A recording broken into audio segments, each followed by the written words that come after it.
welcome you all tonight. Our guest artists tonight are Lawrence Baker, Amanda King, and Tony Williams. And this is our last program for 2020. Just want to say it's been a real heck of a year. In looking back since the end of March, from the comfort of your home and our homes or studios, we have taken you to the studios or the homes of about 25 artists. So I hope you've enjoyed as an attendee these presentations. We've tried to learn and refine as we go, and I think we've done a pretty good job, but just as a warning, there may be some unexpected technical glitch that pops up, as frequently it does. So we continue to expect the unexpected for these presentations. Before we start, I'd like to thank our funders, Cuyahoga Arts and Culture, that's the people of Cuyahoga County, the Ohio Arts Council, the David and Bernice Davis Foundation, the Gunn Foundation, the Cleveland Foundation, the Zufall Foundation, our Artist Archives board members, our artist members, and our archived artists. Thank you very much for supporting us in everything that we do. So I'd like to introduce you to our staff tonight. First up is our collections registrar, Kelly Pantoni. Kelly also helps us out with tech on some of these programs, so hopefully we won't need her too much tonight, but she'll be doing a little bit of work for us. And our marketing and programming manager, Megan Elves. Megan is just gonna say a few words about the use of Zoom, the chats, and the Q&As before we get started. Hi, everyone. Thank you so much for joining us this evening. I'm sure you are all very familiar with Zoom at this point, but a little refresher about how we actually run the programs.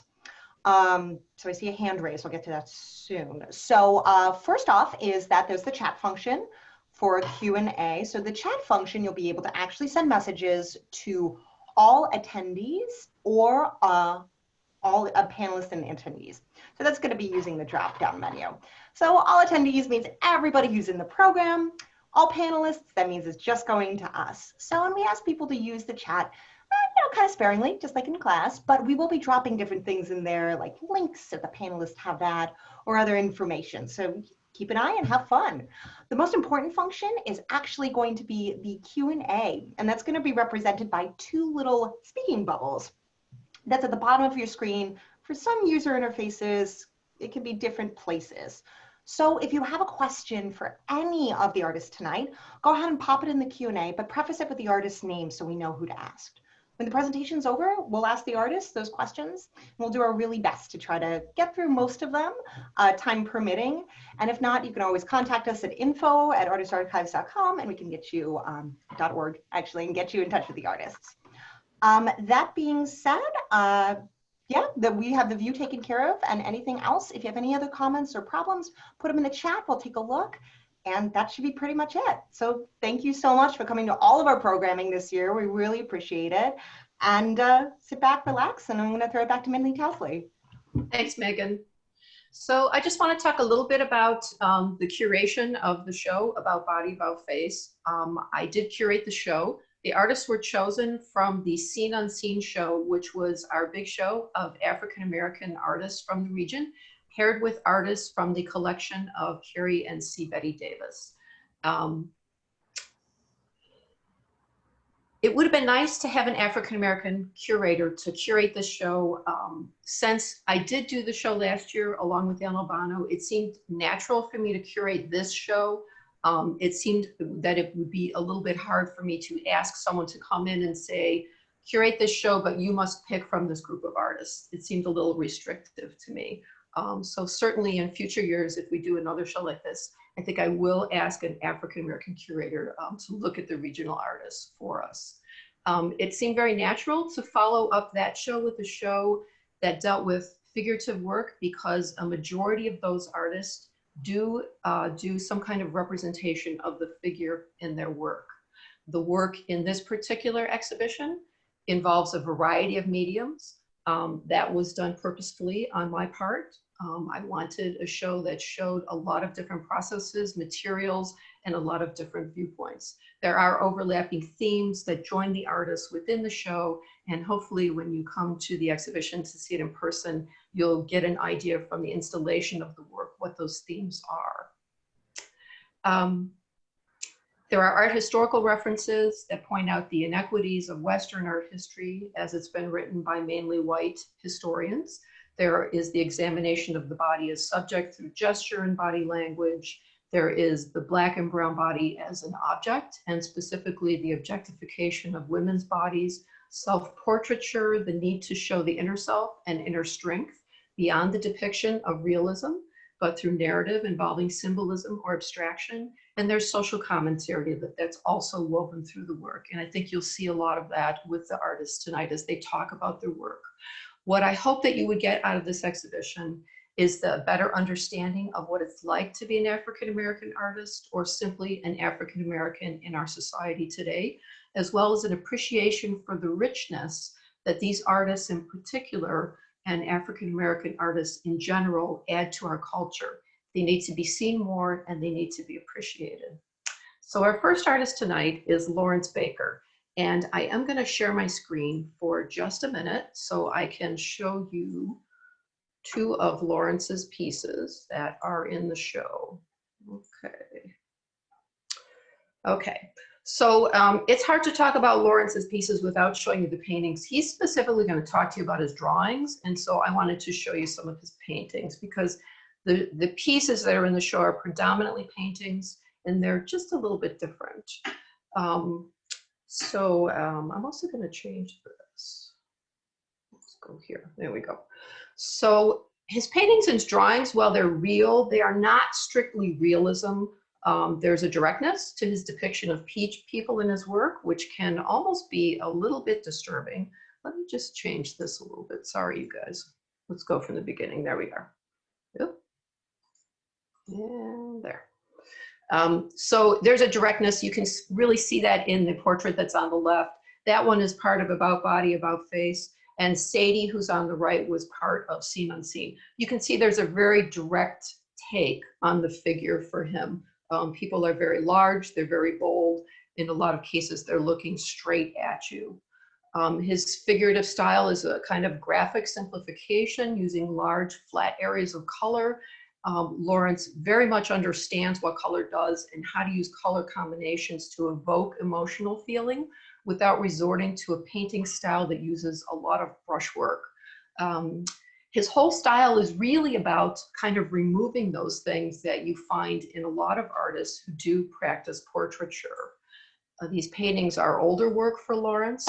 When you hear him talk, he is going to talk about his drawings, which is the thing that he's involved with presently. But I think that perhaps you will get a better understanding that his philosophy of creating is really the same between the paintings and the drawings. It's really about simplification and removing rather than additive elements. And the work on the screen right now, this is a transitional piece. And the reason it's in the show is because Lawrence has moved from painting figures into doing landscape. And I think you can see in the background of this piece, you know, this woman is positioned in front of the landscape. So there's definitely the landscape starting to creep into the work.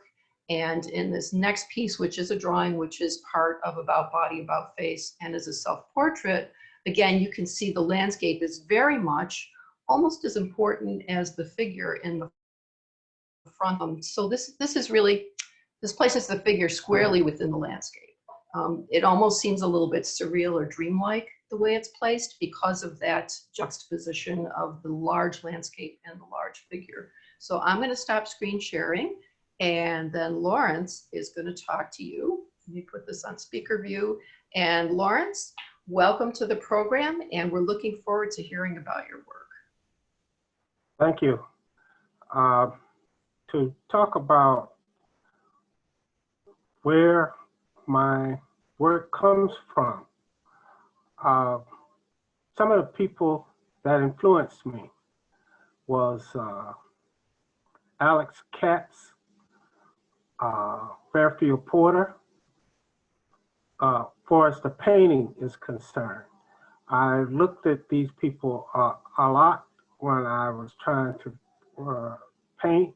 I also like Jacob Lawrence artwork for its blackness. I actually met Alex Katz, and it's surprising that because I'm a black person, meeting a Caucasian artist, I sometimes think that these people forget that we are all human and we should actually be able to talk to each other. And because of my background from being poor to where I say I'm lower middle class now, I have come a long way in the way I think and the way I tend to meet people when I am in a group, for example. I'm always the person standing in the back because I'm reluctant to talk to you because sometimes I see you as thinking you better than I am. That's why it took me so long to realize that I have come to the point, and I felt that I've always had to prove something to feel that you are no better than I am. I can do some of the things that you can do and hopefully get some recognition for what I do. Uh, for example, when I first started painting, uh, I thought that painting my figures using a Caucasian like flesh tone will help me get noticed a lot quicker.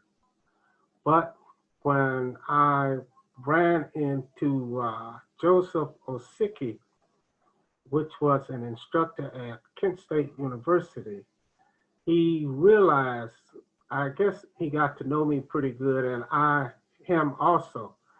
Uh, we would talk, and he realized what I was doing, and I changed uh, so that my figures became more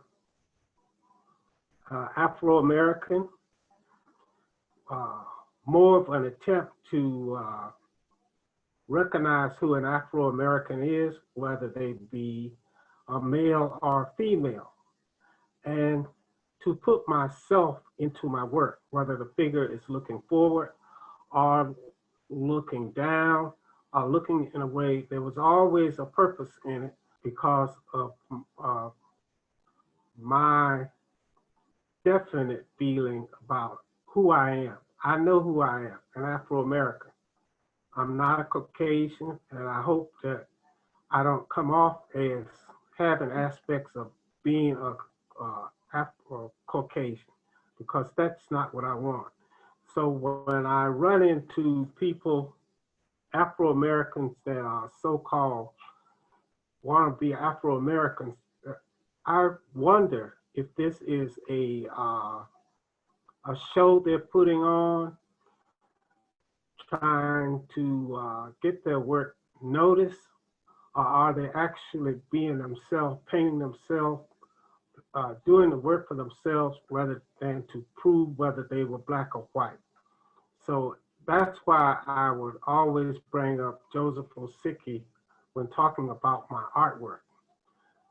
One of the drawings, for example, the one transitioning into transitioning into the portrait, the portrait with the drawing in behind it. It's, it's not this one, but this is a later one. But to talk about this one,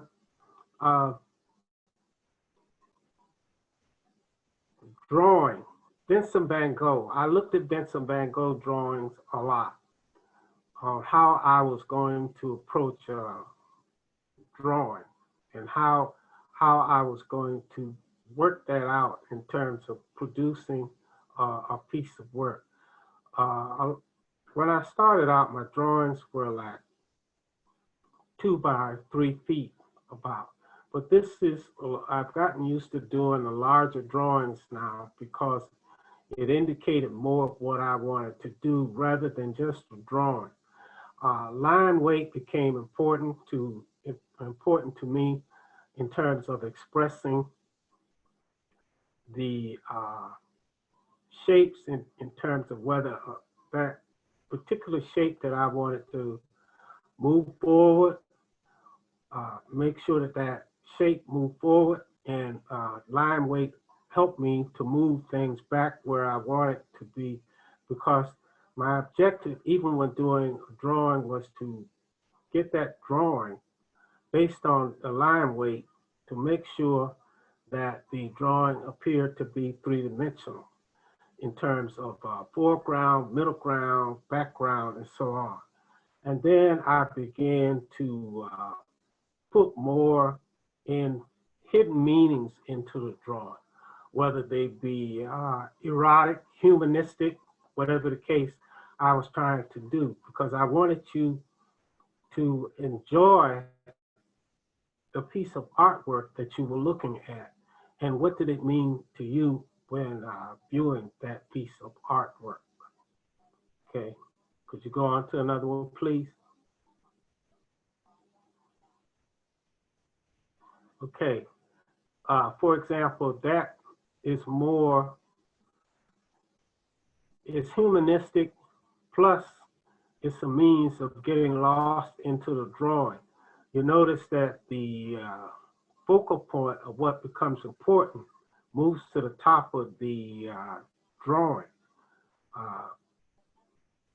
What am I leading you into? What are you leading yourself into in terms of the shapes? They become a little bit morphed.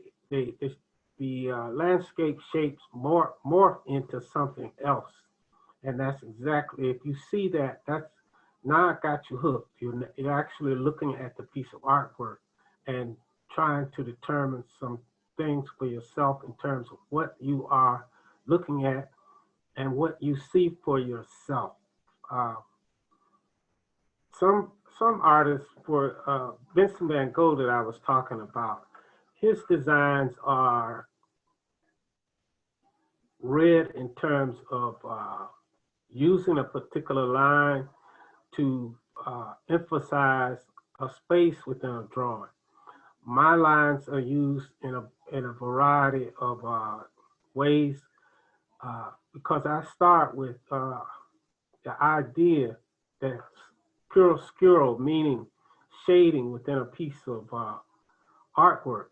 And the only thing I was trying to do was to use that line to keep that chiaroscuro in mind when trying to create a variety of drawings.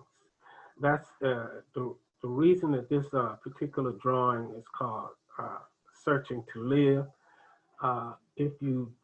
It becomes humanistic, yeah, and I alter the landscape to be interpreted for the meaning that I'm trying to put into it.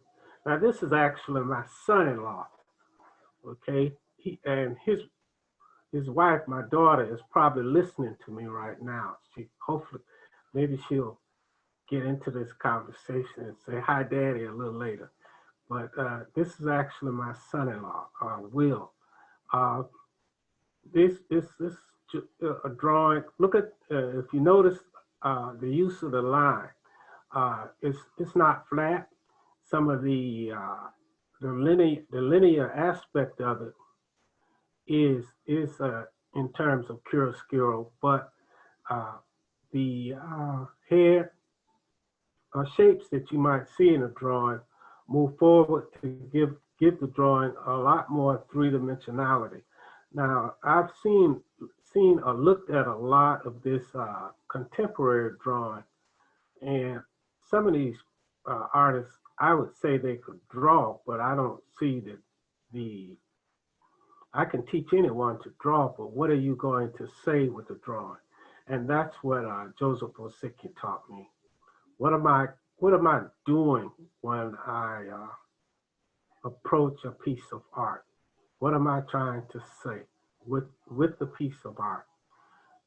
That particular drawing was in a museum, I think in Illinois, where, because I compete, because I tell my friends, look, I may be an older person or a mature person. I'm not dead yet. I actually still compete with my work. Uh, that painting was in a uh, a national competition in forget what state, because I'm constantly competing to get the work recognized. So that's where I'm at with this kind of thing. That's a drawing of my daughter. Okay, uh, the floral elements are the plants in the background is actually uh, purposeful so that the figure comes forward, and there's hopefully always a connection between what I've done in the past and my intent when I put something together in the future. If I try to do a show, even the beads in the hair, they are they become almost three-dimensional because you almost can see every bead, the hair design, the piece around the neck, and then the detail elements of the florals in the background. Even in this case, the figure moves forward, and that's deliberate on my part, where the head is turned, but yet you see a frontal view. The figure becomes three-dimensional with the lines within the figure itself. So that's my way of approaching that. Okay. There's one more drawing. Oh, have I talked too much? There's one more drawing that with me in it. Have I? Oh, I don't have another drawing from, is it the one that's in the show? Yes. You want me to pull that one up? I Yeah, have one. I'll yeah, that would be great. Thanks, Mindy. Oh, and all the way, so Lawrence, your daughter is watching and she has said in the chat, hello, and to make, you know, she's watching, so. That drawing, this particular drawing that's in the show, you see that there's a combination of the florals in the background, landscape, along with the figure. That particular drawing was in an international competition at Florida A&M University. So I'm always trying to get my work seen, because like I say, I'm not dead yet. I keep trying, and this is my efforts in trying to continually work at doing stuff and to not become complacent about what is my place in doing art. Where do I fit? What am I trying to do? And what am I trying to say with my art so that it becomes recognized? It gets a little bit more attention than it normally would of sitting still and resting on my laurels. But resting on my laurels, I get no place. This is important for me. That's why I continue. Okay? Okay, thanks, Lawrence. I should mention that Lawrence is also an archived artist, which means that his work is part of the collection of the Artists Archives. We're very proud to have him in the collection. And he also is one of the few regional winners of a Paula Krasner Award for his drawings. And Lawrence, I really appreciated that you said it's not like how good you can draw something, how technically perfect it is, but it's what you're saying with your drawing. That's the reason that you were chosen as part of this show. Actually, that's the reason that all of these artists are in the show, is because they all have really strong interpretations of what they're saying. So thank you very much. So our next artist up tonight is Amanda King.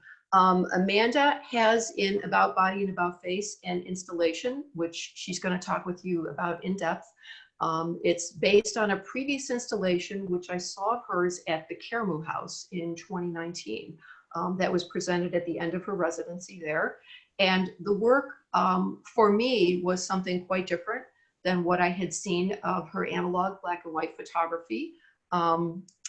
As the director of Shooting Without Bullets, her work there involves a lot of installations. And so for her, maybe this was not so much of a stretch, but for me, seeing the work without knowing about those installations and presentations that she does as part of Shooting Without Bullets, it seemed like a new direction. And I was really excited to show it at the archives.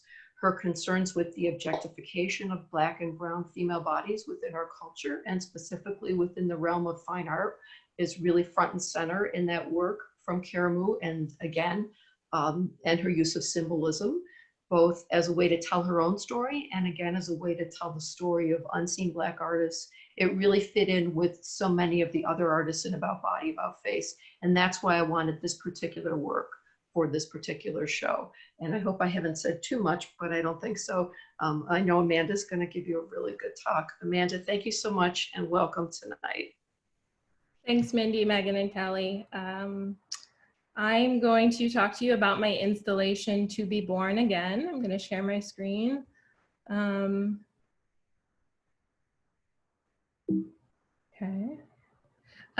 So my roadmap for tonight's discussion is I'm going to show you 2 installation views of the work, and then I'm going to read my artist statement. You're welcome to read along with me. It'll be on screen, and then I'll tell you, I'll break down a lot of details about the work. So this first installation view is of vernacular and constructed images of me spanning 3 decades. And one image is me from childhood. This is a candid family photo. The second is teendom, my formal debutante photo. And the third is a constructed self-portrait of me in adulthood as an artist. The next view is art reproductions as postcards of Black women's representation in art history. As Mindy said, I do a lot of installations, but this one I wanted to work on a smaller scale, and I think use differing materials and particularly playing with the softness of cheesecloth fabric against harder textures like rope and brick. And also always thinking about iconography of the art canon and iconography of Black culture. So I'm going to read my artist statement. To Be Born Again interweaves constructed and vernacular text, objects, and art reproductions to explore representations of Black women in culture. Through the incorporation of childhood photos and self-portraiture, I assume the dual roles of artist and subject, the one looking and being looked at, calling into question my own representation and revealing parallels between personal histories and art history in which negation, hegemony, autonomy, subjugation, and salvation physically frame my image. The process of mining art history, my family archives, and undergoing a collaborative portrait sitting with photographer Matt Chastney opened a broader conversation about the nuanced relationship between race, class, and gender in constructed images of Black women. The small, delicate scale of the work reflects how Black women have been constrained in imagery, but revealed in the details is the possibility of expansion within art, society, and self. So the first, I guess, object is a tent card, and tent cards demarcate your place at social gatherings. You see them a lot at balls and galas and weddings, and it's the smallest piece of the installation, but for me it's one of the most substantial because of its transcendent significance. It's a reference, it directly references a passage from Toni Morrison's Beloved, and Beloved is a haunting story about chattel slavery based on the life of Margaret Garner, a Black woman who fled Kentucky for asylum in Ohio, and she actually laid roots in Ohio, but because of the Fugitive Slave Act, plantation owners were permitted to reclaim Garner under property law.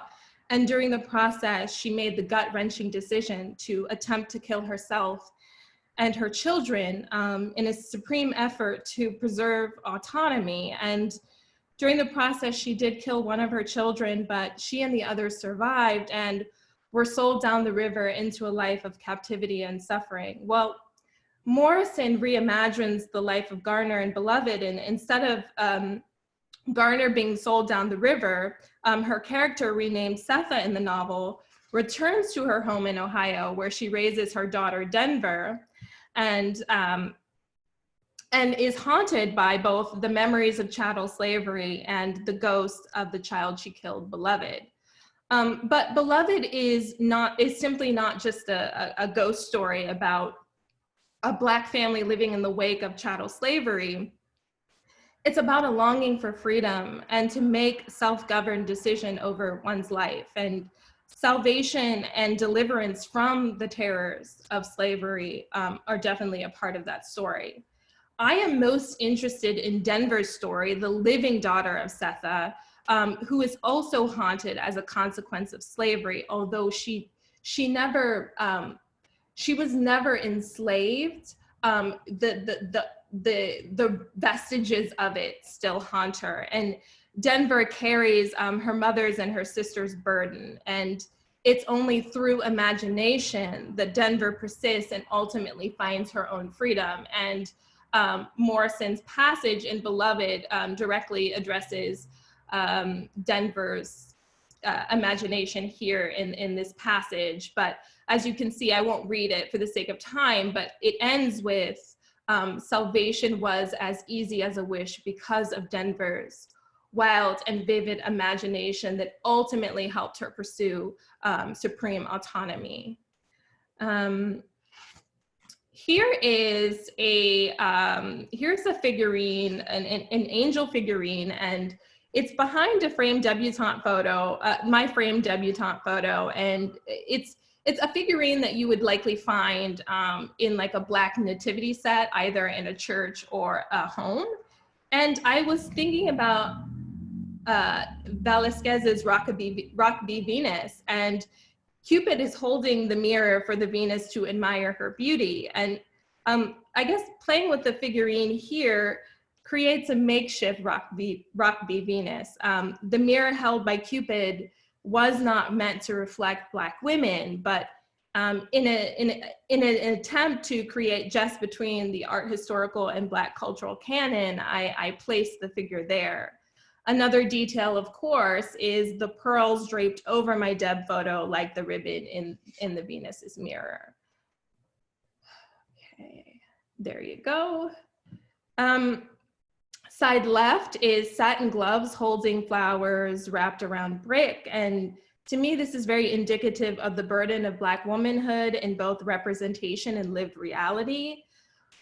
Those type of white evening gloves function to promote modesty and morality. And I'm not so much interested in this function, but rather I'm interested in what's underneath those gloves and who and what they are covering. To the right, you have rope over cheesecloth, and the rope is studded with chrysanthemums, which is a direct ode to Lorraine O'Grady's Mademoiselle Bourgeois Noir.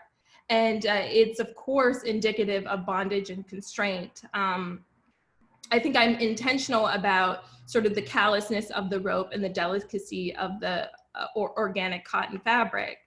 And the rope is knotted not to emote, say, a whip or a noose, but rather to embody what would be bantu knots, or a Black woman's protective hairstyle. Because when we talk about the horrors of chattel slavery, we oftentimes talk about the violence and brutality, but rarely do we ever talk about the women themselves and who they are as human beings. And so I wanted to place that in the display case as well.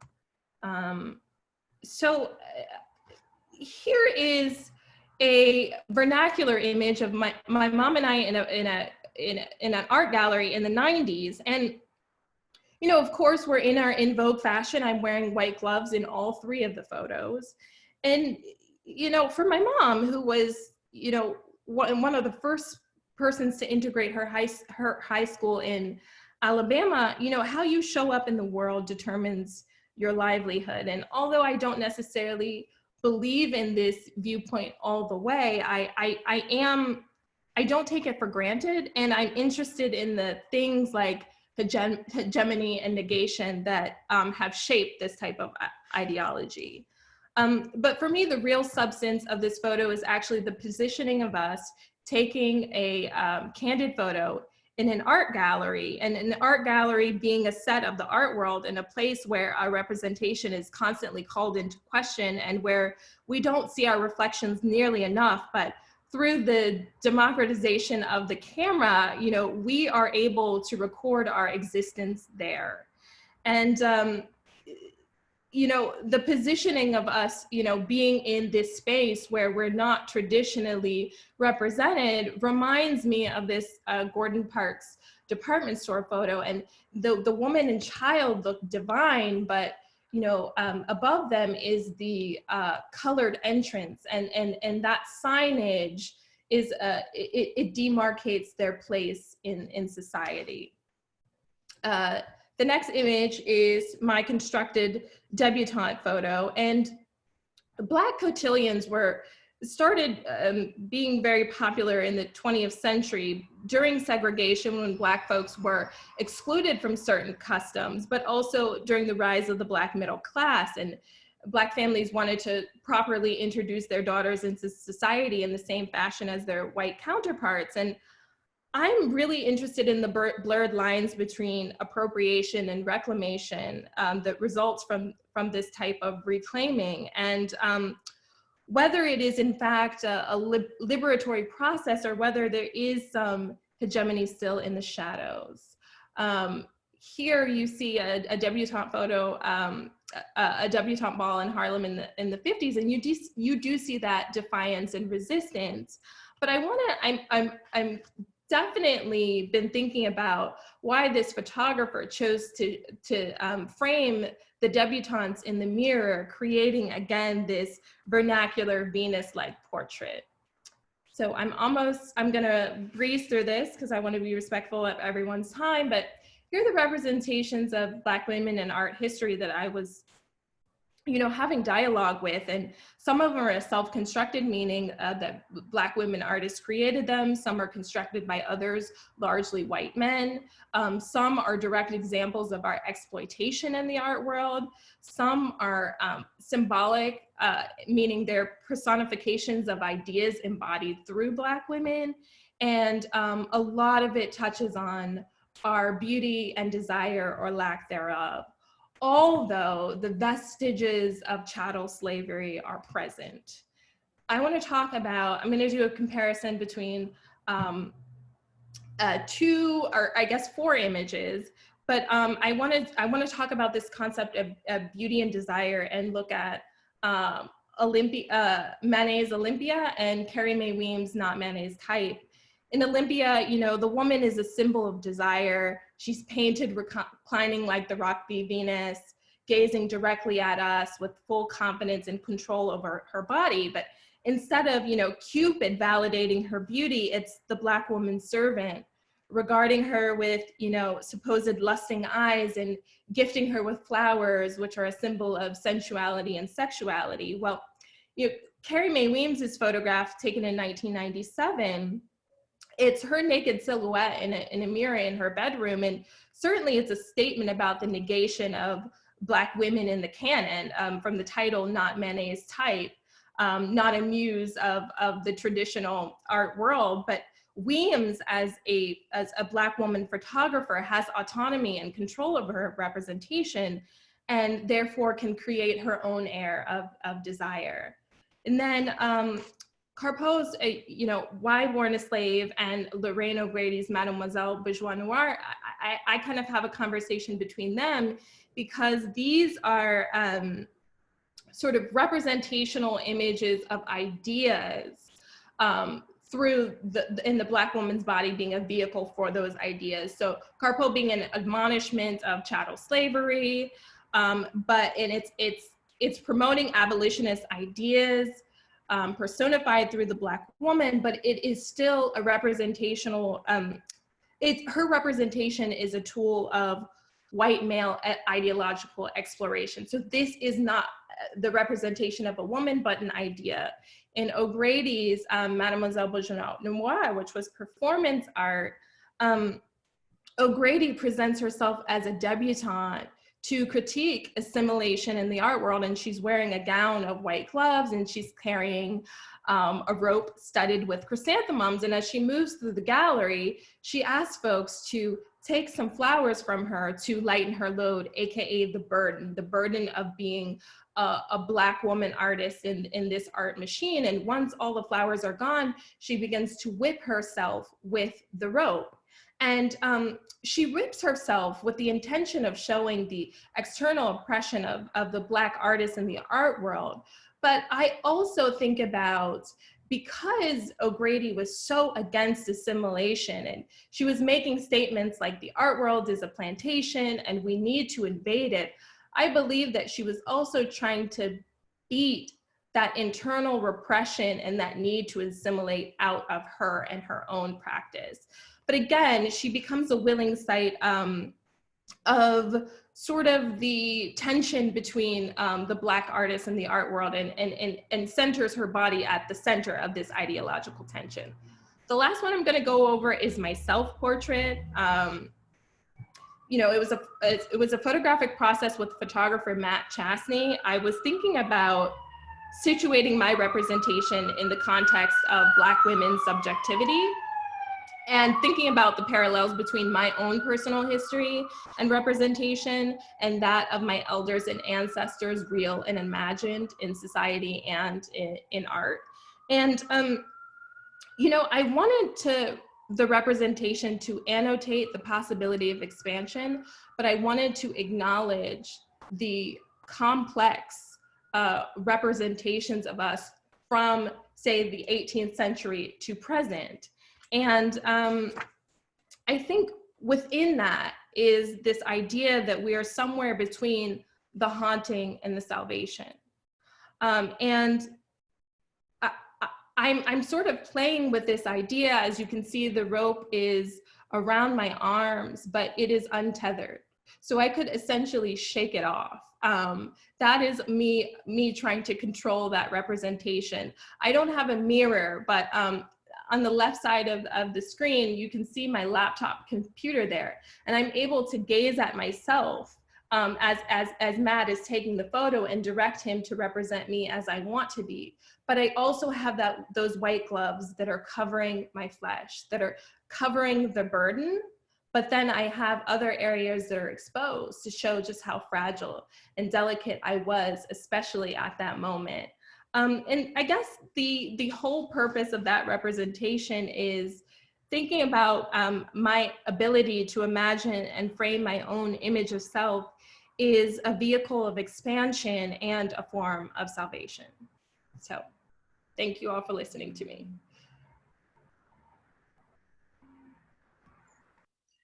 Thank you, Amanda. This is a spectacular piece, and I will say that it is, the original piece that was at Karamu is just a part of this piece now. So this is really a reimagining of that concept and that idea and an expansion of it.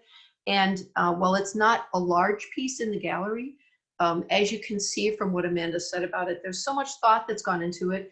There's so much content in there. And in some ways, I think it's more subtle than your original piece. So it's more complicated and more subtle at the same time, which I think is what you were going for. But anyway, I hope that everyone will come in and see it because it's really a wonderful work of art. Thank you so much. So our next artist up tonight is Tony Williams. Tony has had an amazing and varied career as a textile artist, which has morphed for him into a papermaking artist. You may remember Tony, he curated the Arden Thread for us during the summer. And while I could not really put his work as a curator directly into that exhibition, I did want to include him in this one. his past work that I've seen has dealt with clothing. And if you're making art that is in some way has to do with clothing, you are talking about the body. And his work talked specifically, the work that I had seen before the show, talks specifically and symbolically about African American bodies. The predominant use of indigo dye, which came to Europe from India, but was used for centuries in West Africa, really speaks to, I think, being a black man in America today. Indigo was also used by the slaves here in America, and it was cultivated in South Carolina and exported to Europe in the late 1770s, probably cultivated with the use of slaves. And there's also a tie-in between indigo and blue jeans, and a tie-in between blue jeans and slavery in the United States. It's no accident that we were the leader in the export of blue jeans to the rest of the world, as well as having our economy, our early economy based on slavery. So I don't know that Tony is specifically talking about those things in this art, but he has talked about them. And I think just the use of indigo as a presence, I'm sure he's thought about these things. So I'm going to turn it over to you, Tony. We are going to do a share of a video that Tony has made. Megan's going to share her screen. I will warn you that the audio is a little bit light on the video. So if everyone could please make sure before we share it that you turn up the audio on your own home computer, and hopefully you'll be able to hear it really well, and then Tony can talk about it too.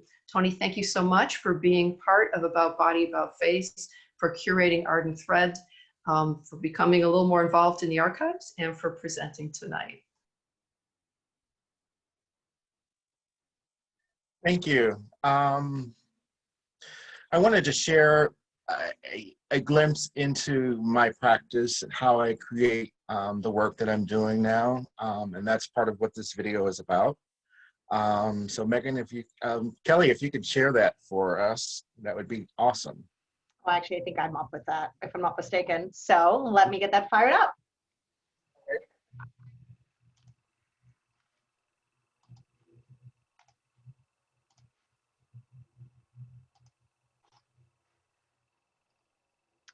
And just let me know if you can see it.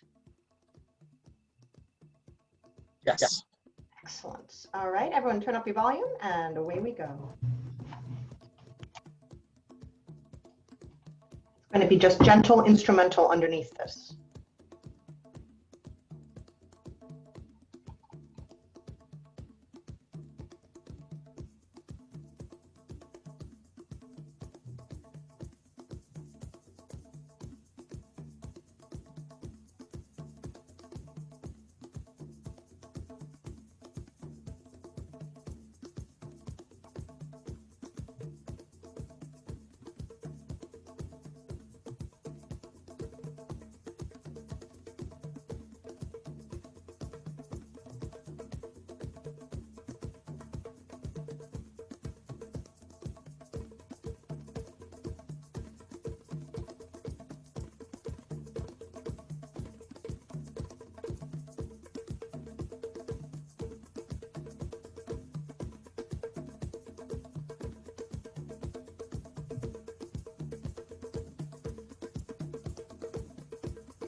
So in the show, I have two pieces of art, and they both deal with indigo in a different manner. I'm going to try and share my screen to show you that piece.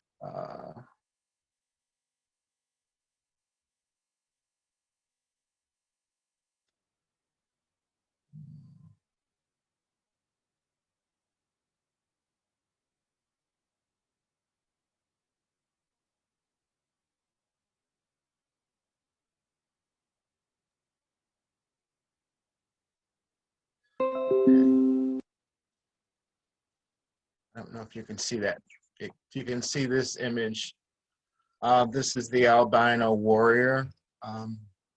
It's an image of a young girl who is defiant and demanding her space, demanding to be seen, to be heard, that her voice matters, her thoughts matter, that she matters. For some reason, my work took on this. Tony, if you want, sorry to interrupt, it's a little pixelated. If you want, I can share it from my screen and have it big and large and in charge, if that works. Okay, go ahead and stop your screen share, and I'll do it. Thank you. My apologies again. Not a problem. Yeah. All right, coming right up. And here we go. Let me know if you can see okay. Yes. Excellent. Just tell me when to take it down. The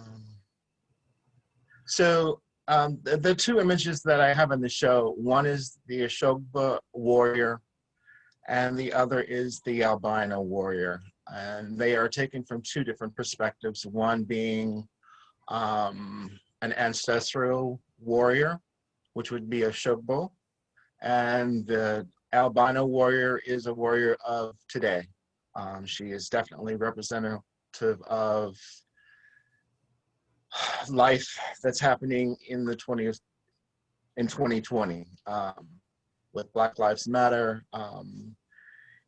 When you come and see her in the show, she is covered in garments that represent Black Lives Matter in some way. Her jeans are covered with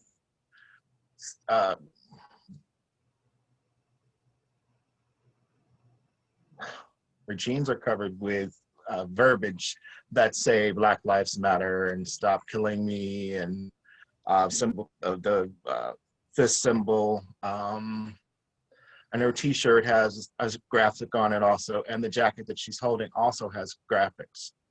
And what I wanted was not for the Black Lives Matter to end up being just another t-shirt, not just another slogan that goes on a piece of garment. That it's more important than that. And this was my way of saying it. And it was really important to me that I found a way to express those feelings I was having.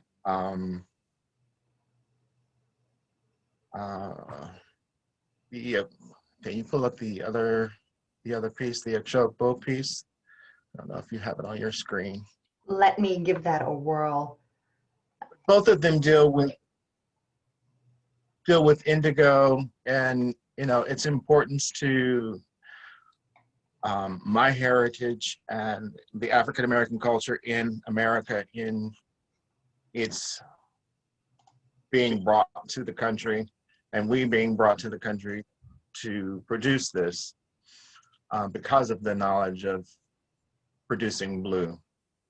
And then that should be the line work.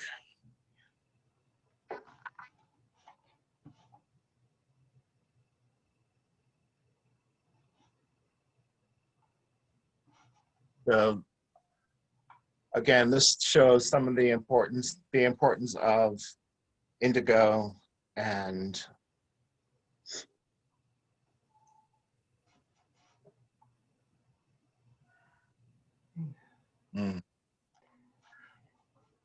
I want to say. Yeah, and we'll also have these, we will be able to get a better link to Tony's video later as well. And I know with the albino piece, Tony, you mentioned about the choice of it being clear and something that was very interesting.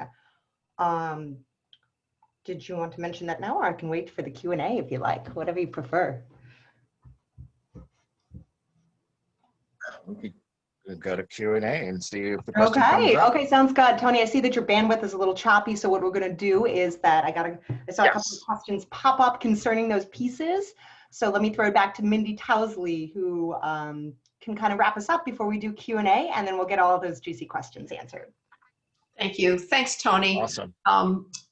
Thank you. This is the kind of technical issues I mentioned at the beginning, that we're never quite sure what's going to happen. But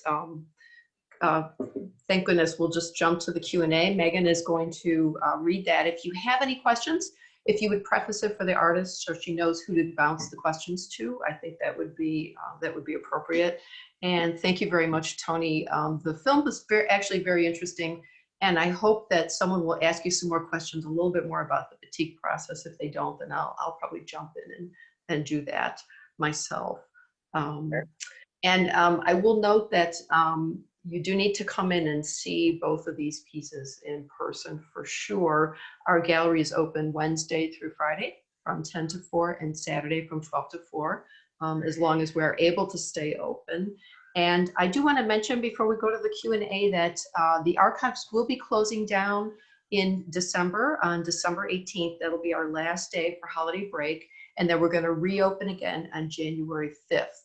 If anyone would like to make an appointment to come in during that close time, you can, I probably will put my phone number out there and you can call the archives. I'll be checking the phone messages, or you can call me personally and make an appointment, and I'll come in and open up the gallery for you.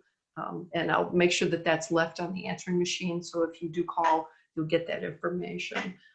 So we're going to have a break in there, and then the show will reopen again in January. So please do come in. We do ask that you wear a mask, and we are also masked while you're there in the gallery to keep you safe. So I'm going to bounce it back to you, Megan, and it looks like we've got 11 questions, so that's fabulous. Ooh, we have a beautiful, thank you, amazing audience that has such a good array of questions. This is beautiful. So I'm going to actually go back and do it in the order that they presented, just at first. I'll do at least one per, and then we'll circle back around till we run out of time. So Lawrence, I'm going to start with you. Let me go ahead and unmute. And in fact, I'll probably, there you go, Lawrence. I'll likely just unmute everybody so that we can just jump into questions and such.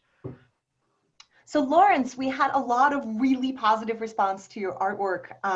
The first one was actually a comment by Christy Lopez, was actually said that she was struck how much your Mr. Baker's landscapes and nature drawings are as full of movement as the human body is, able to twist and writhe in anger or dance in emotion. So the fact that you're able to get these beautiful scenes from, you know, using landscapes, have these figurative things.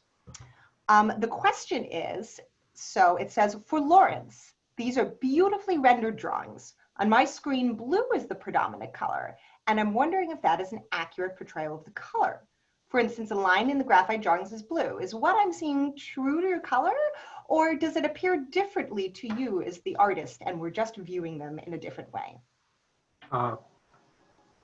If we're referring to the paintings, the colors are deliberate so that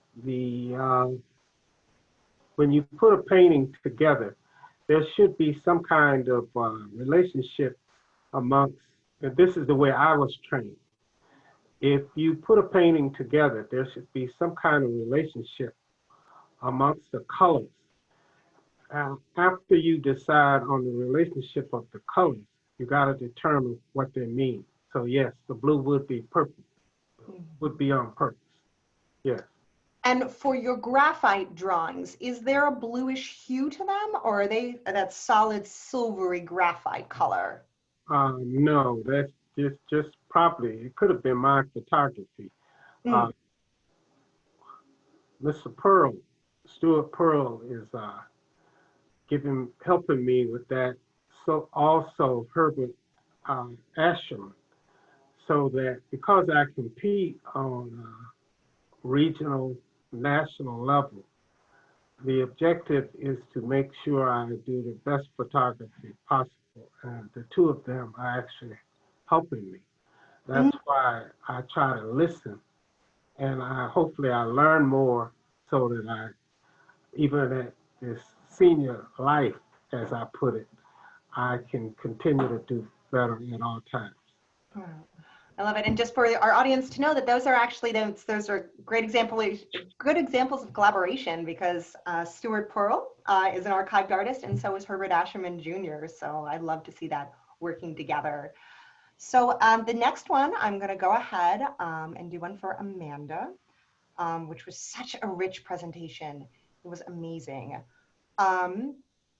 Pulling right up. Amanda, can you elaborate on the statement, annotate the possibilities of expansion? It's a fascinating concept, and I think the image maybe functions as a constraint idea. I wonder if it suggests a limitless series. Sorry, can you repeat the last parts? Sure. It was, so I would say probably if you start with, can you elaborate on the statement of the annotation of possibilities of expansion? She said, I think it's a fascinating concept and wonder if the image maybe functions as a constraint on the idea. Yes, yes. So it's not completely emancipated or liberatory. Like I think of it as the possibility of expansion, the pathway to salvation, but we're still in the midst of the haunting. We're in the in-between. And so I guess you could say that in that, that constructed self-portrait, that again, that rope being around me, but it's untethered, it's wrapped around itself. I could get up, I could shake it off, right? But the vestiges are still there, right? The burden is still in the shadows. It's still in my lived experience. It's still in my family history. It's still in my personal history. It's still in the representations of Black women in general. And so I do believe in the possibility of expansion.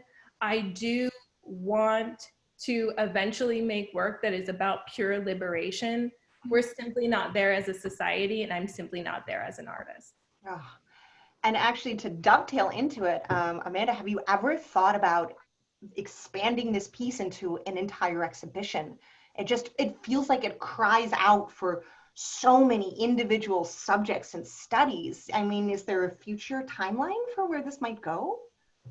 It's definitely evolving. I think that I can say within my practice, a lot of people that have followed my work kind of see beautiful portraits, you know, that I've taken, and they're kind of one-off. There hasn't been a studied series. But my practice is now I'm focusing more heavily on creating bodies of work, and definitely To Be Born, right? I started with To Be Born, now this is To Be Born again, and I hope to expand on what that concept means. And there's definitely a spiritual component to that, and it could take many forms. So I am excited to expand this work. Oh, I'm so excited. I'm just eating it up with a spoon. Oh, so good. Tony, we're going to throw it to you now. And so there were a lot of questions that just in awe of your process. And So first one, I'm actually going to do one from Jaquez Jackson, because another exhibiting artist in the show, and it says, Tony, do you own and use I believe it's Yang, YLANG, Yang Yang, in your batiking process? If not, how have you improvised? So are you familiar with that term, Tony? I do not use it. Okay. I use a Explain what it is. variety of tools. I believe he's referring to the Indonesian tool that's used, which is it's a vessel that holds the wax and produces a fine line. I am not using that. I am using a variety of tools, from chopsticks to paintbrushes, sponges, edge of a knife, anything that will hold wax and allow me to apply it is what I'm using. So I'm open to everything, all kinds of tools. So just whatever gets the job done. Kitchen utensils are my favorites. Kitchen utensils, did you say, Tony? I'm sorry? Did you say kitchen utensils? I said kitchen utensils are my favorites. Yeah. Yeah. And a follow-up question to that, as Jaquez said, that the indigo batik on the warrior Orisha is actually my favorite. Are you at all open to collaborative projects?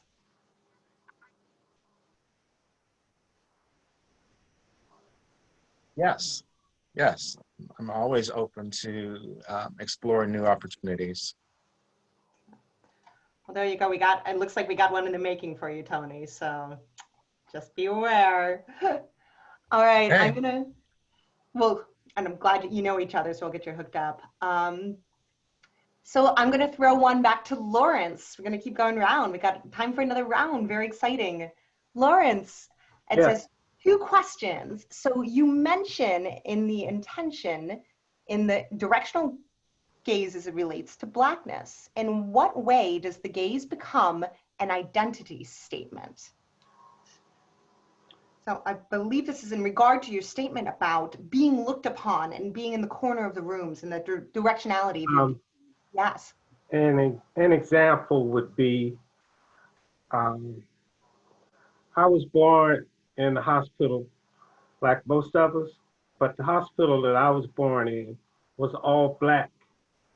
So when, as growing up as, I see most of you are different age group, I was born in all Black hospital. I did not actually know a Caucasian or white person until I was about, I think, 21 or 22. So when I had to learn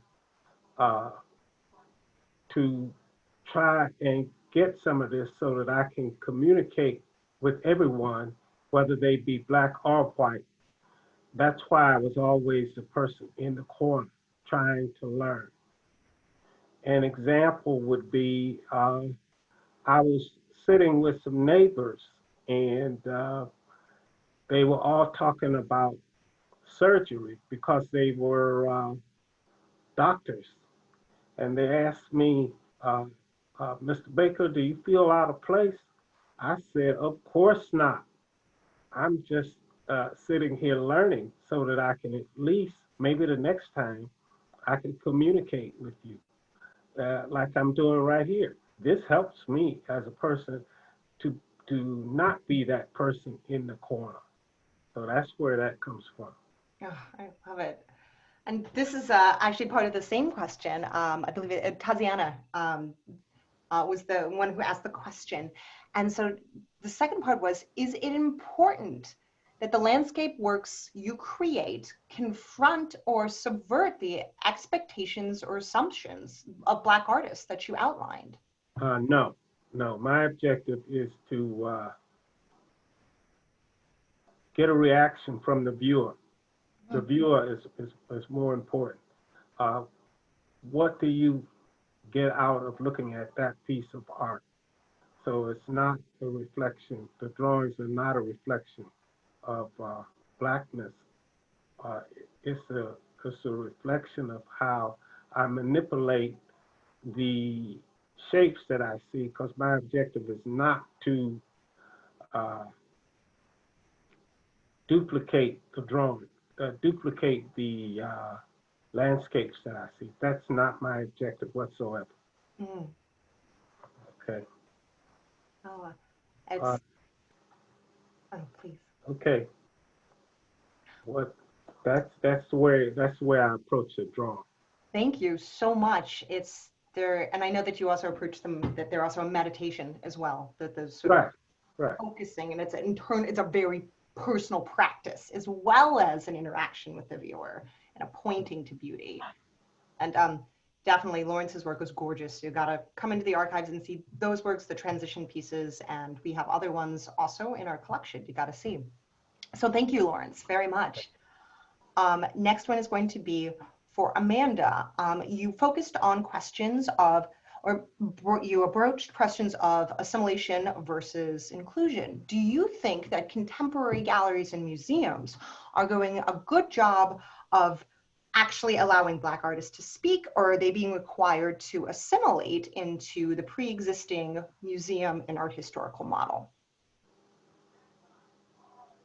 Wow, that's a loaded question. I can't answer that in a few seconds or a few minutes, but I think that there is still pressure on Black artists to assimilate into the commercial market and to assimilate into the educational and programmatic agendas of galleries and institutions. I think that in recent years, we've seen less of the commercial pressure to sell work and more of the work to align, and more of the pressure for your work to align with civic and social practice, which in many regards is a great thing for Black artists too, if by choice they want to do. But now I'm seeing almost every single opportunity for Black artists directly related to a social service or a community service, when our art in and of itself can be a form of activism, and it can be an emancipatory practice. Now, Can I just say something over that, then you can go back to her? I very much like that answer. Black artists are pressured to assimilate in terms of their artwork and their education. That's all I want to say, because I really like that answer. Okay, I'll be quiet. No, I love it. This is like the cool part of Zoom, is that you could actually have dialogues and people talking. No, nobody needs to stay in a box or anything. So like, yeah, chime away, Lawrence. We love it. All right, go ahead. I needed to say that before Good. you got off. Thank you, in fact, for saying that. And that's the thing, is we have some amazing minds and artists together. So like, these are great questions and great things to hear. And especially, it's like, speaking of great questions and great things to hear, Tony, we've had in the gallery and also in our Q&A, this is for you. Can you talk about the significance of the albino warrior being clear? And just to let the viewers know, it's actually, well, Tony will tell you, but it's actually constructed out of clear strings, which you could see a little bit. And so Tony will get into it. But please tell us more about albino warrior. Okay.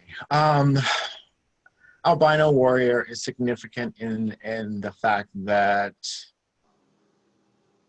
albinos as are overlooked also. They don't really have a voice. Even in the African American community, they are not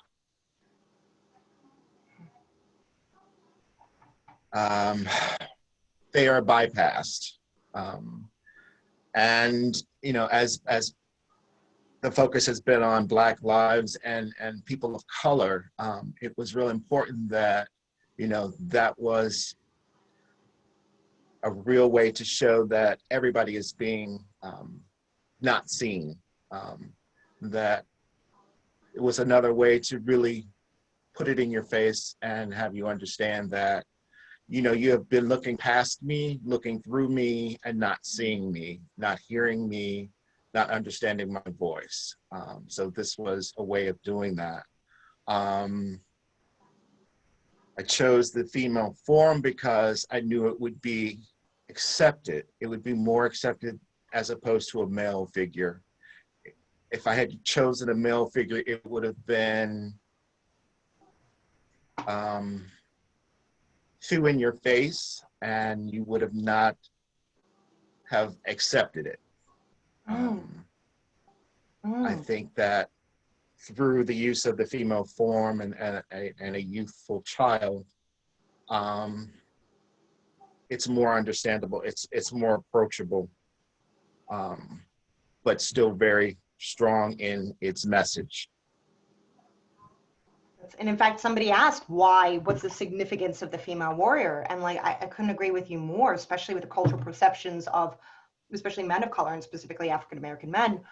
There's this cultural perception of all sorts of things, including the misconception of aggression. And by putting them in a female thing, it's like, they're almost like the Trojan horse, right? We're comfortable, and it allows you to infiltrate and then allow their message to unfold because of that comfort and that perceived non-threatening nature to them.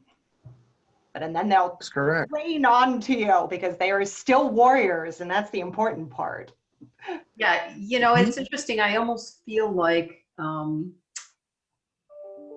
that's wrong. Like, women should be able to show their fierceness and their aggression the same as men.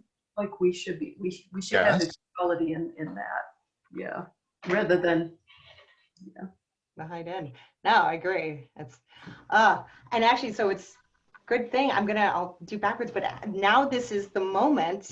Actually, Tony, and I'll start backwards, but this is the moment of purposeful self-promotion. Tony, like, where is this Warrior series going to be exhibited more? Tell us more about where your work is going to be, upcoming shows and projects, and I'm going to expand this to all the artists before we close. I want to hear where you're going. I want to hear where we can see you and where our wonderful viewers can follow you. So, Tony. Well, I'm just in the process of building a new series of work. I'm not sure where it's going, but I am looking at trying to produce a one-man show sometime next year, 2022. So I am looking for a gallery space and all of that good stuff. Yes, I am definitely pursuing creating new work constantly. Yes, you hear that, everybody in the audience. If you have a good gallery space, you know how to get Tony. If you need his contact information, hit us up at info@artistarchives.org, and we will make sure to get that to you. So, shopping right along. Awesome. Amanda, where you are so busy. So, like, where are some great places to see your work coming up in the future and right now? Oh, you're muted. So hold on one second. There we go. I believe I have a piece up right now at the Foothills Gallery in Cleveland Heights, owned by Michael Weil. And so you can go there and take a look at that. That's a black and white work. Currently, Shooting Without Bullets has public art around town for our In Our DNA project, which looks at virtues of civic engagement through historic Cleveland figures. And I'm a recipient of the Urgent Arts Award by Spaces. And so I'm working on a series to go along with that. And again, focusing on, balancing the demand of people wanting me to be in shows, both with Shooting Without Bullets and myself, but balancing kind of work that I need to do for those shows and building my own body, my own long-term and extensive body of work that has some type of congruency. Right, because if you're always exhibiting, when do you have the time to produce and hone and create? And so it's good to take the balance for it. So, but Foothills immediately, and then more projects too. You can always keep abreast of her projects, both with Shooting Without Bullets, and then also reaching out to Amanda personally for any shows as well. And then Lawrence, do you have any upcoming shows and other places we can see your work? I'm in a regional show at the Zanesville Museum of Art. I think that'll be up until January. Thanks. I'm also a part of a national competition at the Afro-American Museum in Wilberforce, Ohio. I am working on a project called Augmented Reality, which should be on exhibition this spring at the Sculpture Center here right across the street from the Artist Archive. So those are, and then I'm continually working. If because of this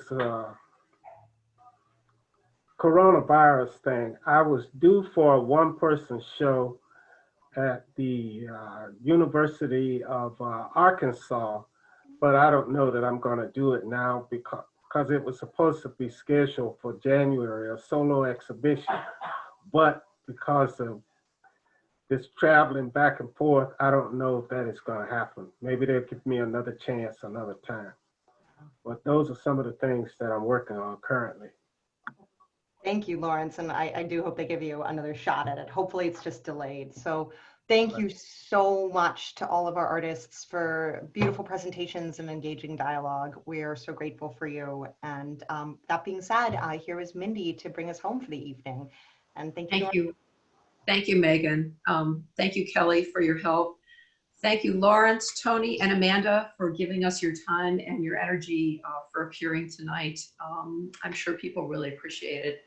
It's been a pleasure to have you show with us in the archives, as well as show with us last year. And I hope I'll see you again, all three of you, in different exhibits in the future. Thanks everybody for tuning in tonight. Please take the survey. When you close your computer, a survey will pop up. Let us know how we're doing. If you have any suggestions for future programs, please put them in there. We're always trying to look through those surveys for new ideas. And we do take your suggestions seriously. And I mentioned to you about the archives closing and then reopening. In 2021, after About Body, About Face, we will be showing Denise Buckley and Kathy Scarrett, who are both newly archived artists. So they will have a joint show that's going to open early in February. So we're going to have a little stretch in between there when this one closes, that one opens. And also we are looking at the New Now. Well, it was supposed to be the New Now 2020. I guess it's going to be the New Now 2021 now. That show is going to be held virtually. Our collaborative partner who presents the show with us, Tri-C East, sorry, will not be reopening their gallery in January. So that is going to be a virtual show. Artists, if you are a part of that show, you will be getting a letter. You have gotten one actually today in an email from Megan, kind of outlining that. And we're going to be asking you for some more information coming up very shortly next week. We're going to produce a catalog for that show, and we'll be doing some virtual receptions and other things. I apologize for that publicly, but you know, we just kind of have to do what Tri-C has to do. And so it's going to be virtual. The rest of our exhibitions for 2021 will go on in our gallery space, but programming will continue to be virtual until some point in the future. So please check our Facebook page, like us on Facebook, check our Instagram page, share us, go up to our website, come in the gallery and visit us. It's important to see this work in person. Thanks to everybody for tuning in tonight. And I think we're all just gonna say goodbye. Artists. Thank you. Say goodbye. Thank you. Thank you. Thank you. Everyone, have a wonderful Great evening. job. Thank you. Great job, artists. Bye. Good night, everyone. Good night, everybody. Bye.